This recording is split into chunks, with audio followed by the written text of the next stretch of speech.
She is tired of the life she leads, and because she has a child in a wheelchair, she pushes him out of the house, telling him to leave, saying that she can't take it anymore. And at that moment her husband arrives and asks her what she is doing. She tells him leave with the boy and who can't stand him anymore. He indignantly says that she cannot do that to them, but she says that that boy is useless and calls him useless. She takes a black bag and throws it on top of them, while her husband asks her to calm down and that they have to talk, but he doesn't pay attention and sends them away and goes inside the house, leaving the two of them outside. The boy wants to know why his mother is doing that to them. The father then says that she must not be having a good day, and the father then starts pushing the chair, saying he has to find a place for them to stay. And he goes forward pushing the chair with his son. The boy then asks him where they are going, but the father unknowingly says he is looking for a solution, and so they go ahead, and not knowing where to go he continues to swim through the sidewalks with your child. The AI says that the sun is very strong and stops in a small shadow, and at that moment the boy asks him where they are going to live and how they are going to live. The father then bends down in front of the chair and says he is looking for a solution, but who still doesn't know, but who will do everything to ensure that your child has a bright future and succeeds in life. The boy tells his father that his mother shouldn't have done that and that he loves her very much and starts to cry. The father says that deep down she also loves him very much and says that they will pass that test. He gets up and pushes the chair back and move on.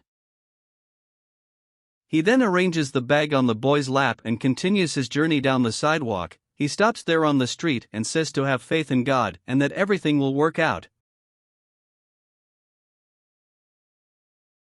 Meanwhile, a man standing there fiddling with his phone.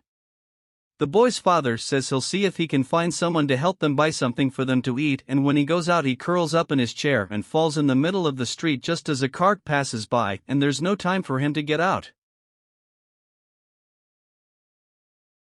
At that moment a hand holds onto his chair, taking him out of that place, and he calling for his father. Then a woman tells him to stay calm and that she will help him. She asks him to look at her and she says she can't leave him there because if the police arrive and he is there they will take him to the Child Protection Council, and she asks him to stay calm and that he will help him. He asks her who she is, and she says that she is the girl who will help him and says that she will take him to her house and that she will give him a roof and food, and he innocently agrees with her.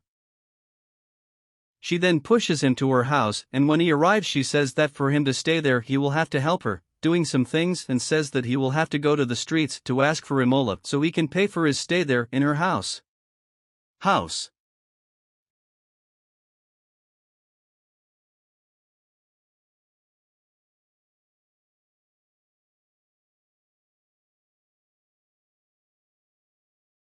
He then asks that even with his situation he would have to go to the street. She then says that precisely because of his situation people will help him and that he will earn a lot of money.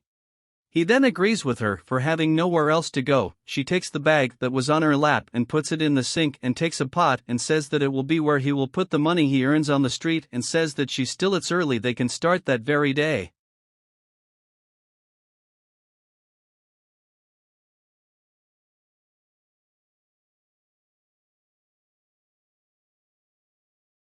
She then pushes and takes him to the street and leaves him there on the sidewalk and wishes him good luck and leaves. As people pass he asks for help and they put the values in the pot that is in his lap.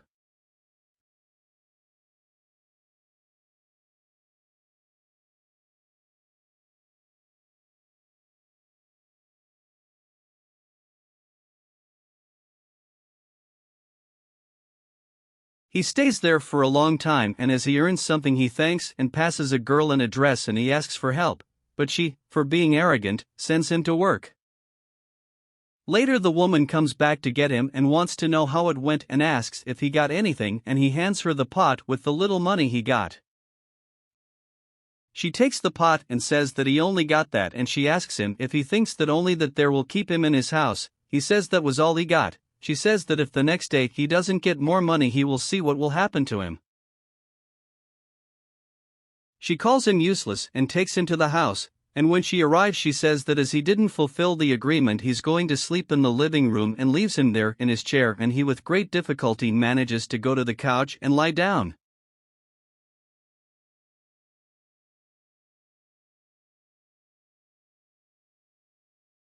He sleeps, but wakes up screaming for his father, and the woman goes to see what is happening while he calls for his father. She says that he pissed on her couch, calling him a pickpocket, and grabs him, taking him off the couch, and he asks her that she doesn't do anything to him.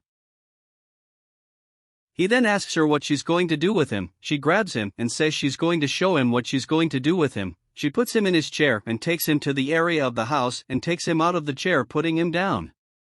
Him on the floor. While he asks her to stop, she calls him a pig and throws cold water on him.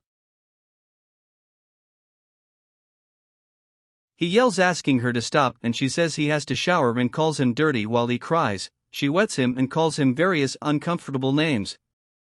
And when she finishes wetting the boy, she puts him wet on his chair and sends him to the street to beg for alms. While she takes him to the street, she goes on saying euphorically that he's not supposed to come back without money, and she calls him a little monster, and she leaves, leaving him there all wet and shivering from the cold. He then starts begging for alms for people who pass by, when suddenly his mother appears running there and happy to have found him, and he then happy says that she is his mother herself. She then says that he and his father looked for him, and then asks him what he is doing there alone. He then says that he is collecting alms in the street to survive, and says that his father is no longer there with them.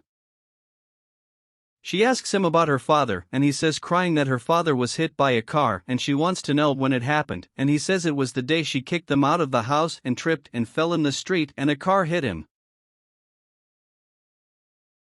She despairs and starts to cry and says that it couldn't have happened and that it can't be true. The boy then asks her not to stay like that. She then picks him up to take him home when the woman.